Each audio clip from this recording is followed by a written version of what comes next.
Good afternoon. I think we need solutions. We need urgent solutions for what I consider the biggest problem humanity is going to face over the next 25 years. Before I'll share with you the last 8 years, I'm going to give a little introduction to what I've done prior to those years. But a bit of a context prior to that. We are about to double the built environment over the next 25 years, approximately. Not just in terms of land coverage, but also in terms of total volumetric mass of cities. It's a very hard fact to comprehend, given the fact that the built environment is $750 trillion worth of real estate. So the way we look at it, it's pretty much the biggest design challenge humanity is going to face. And actually, we don't have 25 years to solve it. Because within 25 years, we're already going to double the built environment. So, prior to getting to all of that, I started designing my design practice in New York with a very different mindset. 8 years ago, I started Supernature. Supernature basically gave birth to the Bioplanning Institute.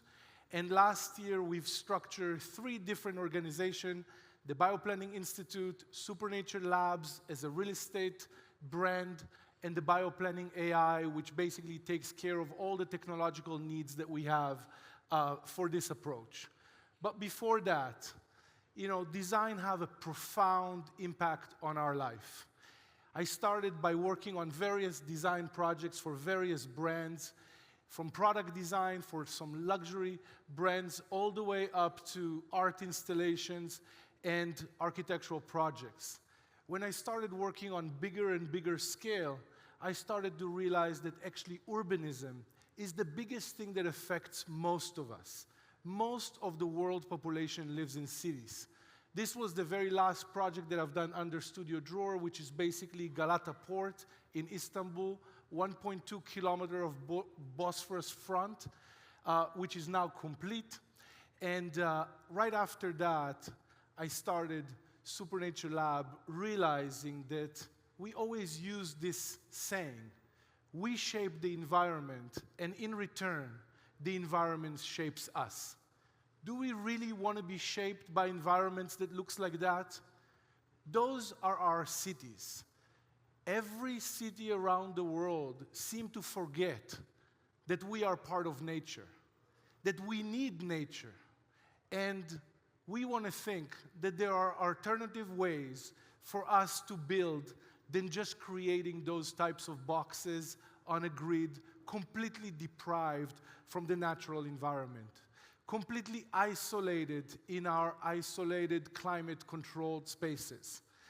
We forgot the connection to nature. We forgot the essence of empathy and belonging and communities within our built environment. Our cities today are not designed to foster serendipity, are not designed for ecological understanding that we need to unite in order to truly be connected to other people and, at the end of the day, to ourselves. So, as we're doubling the land coverage of cities, we look at the expansion of cities pretty much like stage 5 cancer of the planet. So what would you do first? Deal with the existing cities, or make sure that future communities that are going to be built on greenfield are not going to repeat the same mistakes that we've done in the 20th century, right? So this kind of picture, which by the way is London, looks more like a graveyard than, what we would like to consider ecological harmony, which is the standard that we aspire to create. How do we do that? Pretty straightforward. We design like nature does. Nature has more than 4 billion years of evolution. We need to design like nature, we need to design with nature, and we need to design for all life. So, what does that mean? We look at this geometry that nature creates everything. we see it under the microscope, we see it under the telescope, and everything in between. It's a cell aggregation. It's a node-based logic. It's what we call the Voronoi pattern, or circular packing. It's pretty much the opposite of stacking boxes. So we ask ourselves a very naive question. What happens if we actually create cities that are organized like nature does? By not taking any of the areas that developers need, in this case we're comparing Manhattan grid, 57%, we can maintain the same percentage of built area, we can reduce the overall road and road infrastructure quite significantly, and in return, basically bring more than a quarter of the land to be a natural area. So, when we're talking about doubling the built environment, doubling the land coverage, what we aspire to influence is actually 60,000 municipalities globally that are going through massive urban expansion.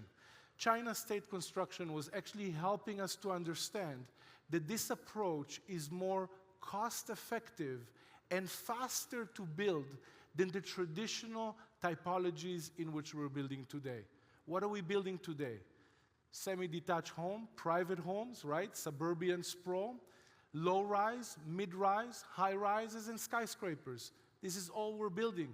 Nicer designs, less nice design. By basically create central deployment for those construction, we reduce construction time. By reducing overall infrastructure, we reduce overall cost. So that logic that you see here, pretty much the same as the example before, just three-dimensionally, is basically the fact that we take the same exact pixels and we orient them differently, and we create basically a completely different environment. So let me give you a couple of simple examples. What you see on the left is a traditional suburban sprawl, low density. Same exact amount of houses on the left, same exact amount of houses on the right, same exact sizes and size of land, but look how much more green spaces you have. Look how much space your kids can play with without interacting with traffic, without playing in a parking lot. Same exact logic, higher density, same exact logic in all of the various projects that we are working on right now in various parts of the world. Some of them are new neighborhoods, some of them are extension of existing cities, and I'm just going to touch on a couple of facts. Simply the logic here is that the communities are organized like large roundabouts, right? So there are no longer four ways intersection, complete separation between vehicular circulation and pedestrian flow. So you can basically go for hour-long run, not on one leg, but basically not interact with traffic. Look at the amount of reduction in conflict point. Why is that? Four ways intersection have 16 potential collision points, versus three ways intersection have only 3 collision points. So the ripple effect of benefits with that logic is enormous. You're actually getting from point A to point B much faster, even if the streets are not straight, right? Because you don't have those linear intersections. So I'm going to run through this very quickly. Reduction in noise, reduction in flood issues because you have a sponge city, more soil, massive reduction in energy consumption, and a huge improvement on the community logic because now everybody have a center core that is shared. We compiled all of that into our first publication, which we're going to debut at CUP 30 this year, which I'm going to speak about. Invited some of the world leading subject matter experts to basically start this movement with us, and those are the founding members of the Bioplanning Institute. I'm going to give a couple of minutes on explaining each one of those entities and what they do and what's their responsibility. So first, if you want to create a new standard, which today, if you think about it, there are 150 different standards. The leading one is LEED certification. LEED is 25 years old. It's a sustainable checklist, right? So we're working actually with the guy that wrote LEED certification 25 years ago to create a new ecological standard, not a sustainable standard. Second is creating a global movement by basically showcasing flagship projects, and next is supporting the technologies that are needed in order to support that type of transformation. So Gensler, being the largest architectural firm in the world, is our partner, not just for all of the scientific validation of the bioplanning approach, but since they have 57 offices across the globe, they are going to be representing the bioplanning as a service with us. That book is going to expand quite a lot with their contribution over the next couple of months, together with professors from MIT, Sorbonne, Cornell, Berkeley, UPenn, and many other universities that are joining us. So the main effort of the Institute is the standard. Supernature Labs, as an entity that creates ecological urban development districts primarily, is working on a few projects around the world. Currently, there are 6 projects that we're developing. There's another 6 that we're planning to include into our debut for CUP30 this year. So if you have interesting sites that you want us to consider, my team and I are here for the next 2 days. I'm going to show you one example of one of those projects, which is going to be the first in Abu Dhabi. This project basically demonstrates the logic of this approach in a very kind of hospitality-based logic. So it's quite different than, let's say, what we would do in Central Africa and other places around the world. But what you can see here, the buildings are basically shaped like hills, right? They're forming landscape rather than being a block in front of your window. So this is the kind of environment that we want to encourage the world to evolve towards. And the logic, of course, is in line with all of the principles of the bioplanning approach. So Bioplanning AI is providing the tools. There are 5 key tools in which we're developing currently. The first one is visualization tool, taking the type of design that would take us as a design entity about 3 months, doing it in a few minutes. Comparable feasibility analysis for cities, automated plan certification for the projects that are basically in line with the bioplanning principle. Professional certification for the industry. Of course, our goal is to influence hundreds and thousands of urban planners and architects around the world to basically adapt this logic. And last, which I'll mention in a second, is a financial compliances logic, which we are developing. So, what if bioplanning can revolutionize urbanism as we know it? Our goal is to basically team up with as many organizations as we can across all of the needs of urbanization and essentially increase happiness, increase safety, increase traffic flow, create a sense of community, and all of the rest on this list. Let's talk for 1 minute because my time is up, but let's talk about CUP. We're actually planning to debut this entire effort during CUP30 this year, and we have pretty much 4 key verticals for this transition from linear to cellular city, which I had a very interesting call a couple months ago with an indigenous leader in the Amazon that basically said, Dror, what you guys are doing and what we're doing is the exact same thing. We just do it with ayahuasca for people's brain, and you do it with cities. So the idea of shifting away from linearity, shifting away from linear practices to cellular and nature-based logic is just so in line with everything that we're doing right now across every industry. So 4 main activation points for CUP. 1 is the culture aspect. We need to inspire the world to see a different alternative than mid-rise, high-rises, and skyscrapers.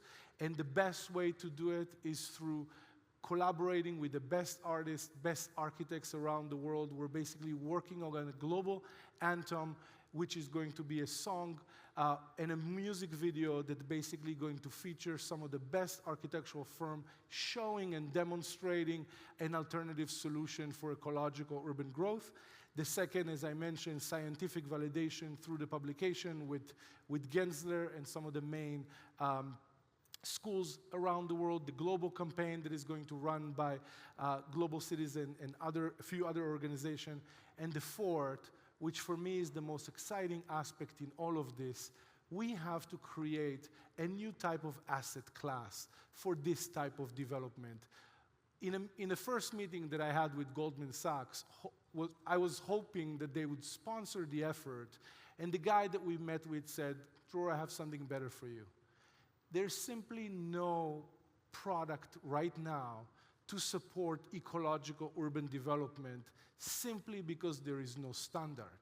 If you can create a new standard, we can create together a new type of compliances for financial instrument.